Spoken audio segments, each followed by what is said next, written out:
They came from the east like a storm nobody could stop. They burned every city they entered.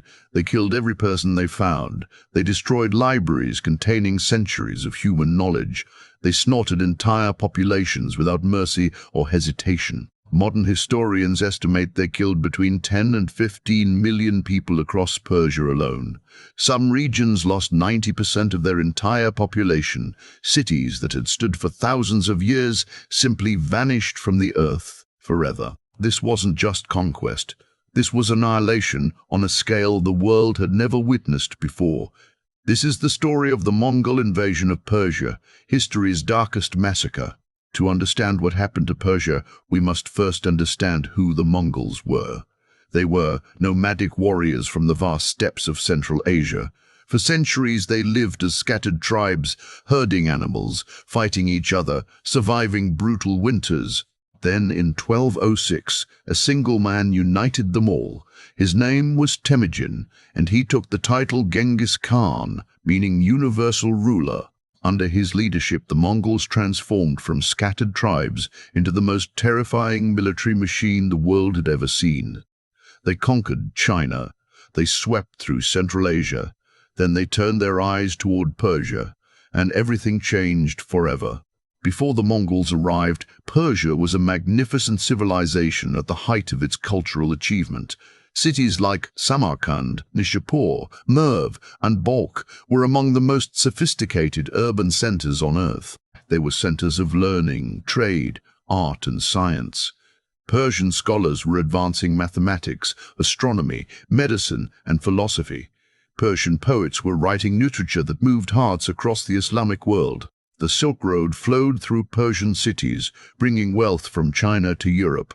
The population was thriving. The culture was flourishing.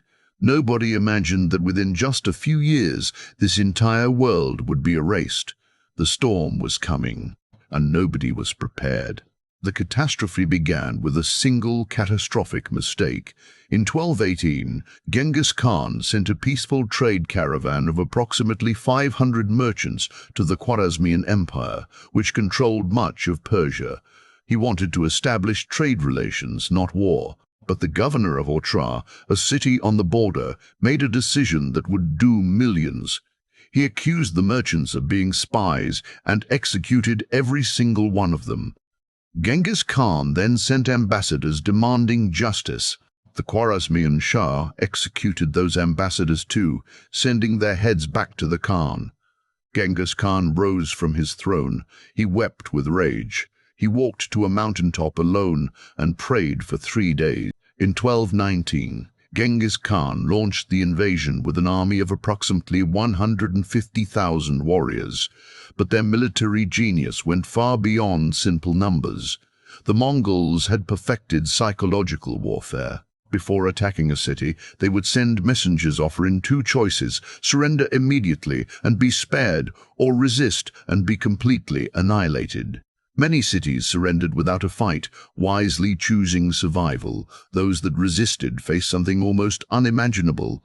The Mongols had also absorbed Chinese engineers who operated sophisticated siege weapons, catapults, battering rams, and fire launchers.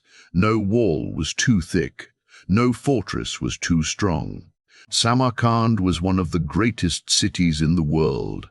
It had massive walls, a large garrison, and a population of perhaps 500,000 people. When the Mongols arrived, the defending army attempted resistance. It was hopeless. The Mongols surrounded the city completely, cutting off all escape routes and supplies. Within days, the walls were breached. The garrison fought desperately, but was overwhelmed completely. Samarkand fell in just 5 days. The population that survived was used as human shields for the next siege. The soldiers were executed. The craftsmen and skilled workers were sent to Mongolia as slaves. Another great city of Persia had been swallowed by the storm. But Samarkand's fate was merciful compared to what happened at Nishapur. This ancient Persian city, one of the largest in the world with over 1 million inhabitants, dared to resist. During the siege, a Mongol commander, the son-in-law of Genghis Khan himself, was killed by an arrow from the city walls. His young widow reportedly demanded revenge. When Nishapur finally fell in 1221, Genghis Khan's daughter-in-law gave a chilling order.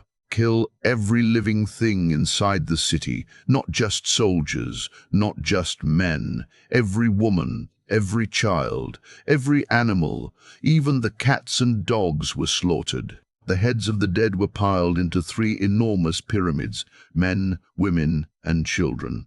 Nishapur was erased. Perhaps the most devastating long-term loss was the destruction of knowledge.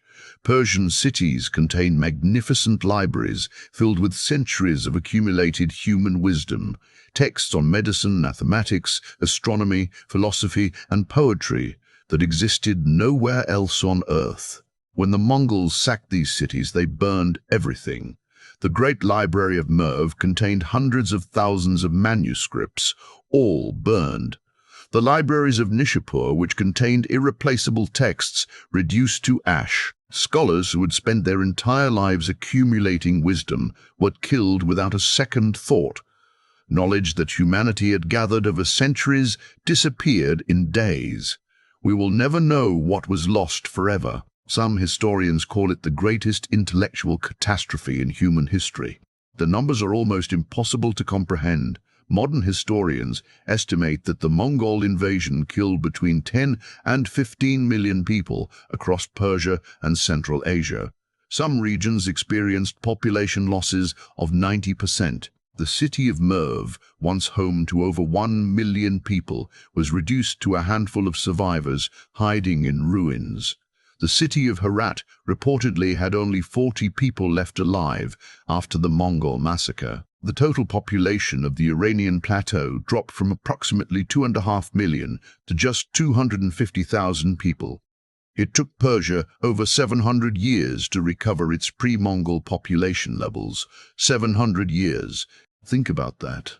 Beyond the direct killing, the Mongols destroyed something even more fundamental to Persian civilization, the water supply. For thousands of years, Persian engineers had built an incredibly sophisticated underground irrigation system called qanats. These underground channels carried water from mountains to cities and farms across the desert landscape. They were engineering masterpieces that made life possible in an arid environment. The Mongols systematically destroyed these systems, either deliberately or through neglect during prolonged sieges. Without water, agriculture collapsed. Without agriculture, the remaining population starved. Fertile farmlands that had fed millions for centuries became barren desert. Areas of Persia that were once green and productive have never fully recovered to this day. Not everyone died. Some survived through luck, cunning, or geography. Scholars fled to distant cities carrying manuscripts hidden under their clothing. Craftsmen cooperated with Mongol commanders and were transported to Mongolia. Some rural populations living in remote mountain villages were simply never reached by the Mongol armies. Refugees fled to Egypt, Anatolia, and India, carrying Persian culture with them to new lands. These survivors became preservers of Persian civilization. They taught Persian language and culture to the next generation, even in exile. They rebuilt slowly and painfully. They kept the flame of Persian identity burning even in the darkest moment. Persia refused to die even when it seemed everything had been destroyed. In 1227, Genghis Khan died, but the invasion of Persia didn't stop. His sons and grandsons continued the destruction with equal ferocity. His grandson Hulagu Khan launched a second devastating wave of destruction in 1258, this time targeting the Abbasid Caliphate in Baghdad. The great city of Baghdad, capital of the Islamic world for 5 centuries, fell to Hulagu's forces. The caliph was executed by being rolled in a carpet and trampled by horses. The Tigris River reportedly ran black with ink from the destroyed books and red with blood from the murdered scholars. The Islamic Golden Age effectively ended in a single week. An entire civilization collapsed in days. But then something extraordinary happened, something that defies simple explanation. The Mongol conquerors, who had destroyed Persian civilization, began to adopt it. Hulagu Khan's successors, called the Ilkhanate, ruled Persia for decades.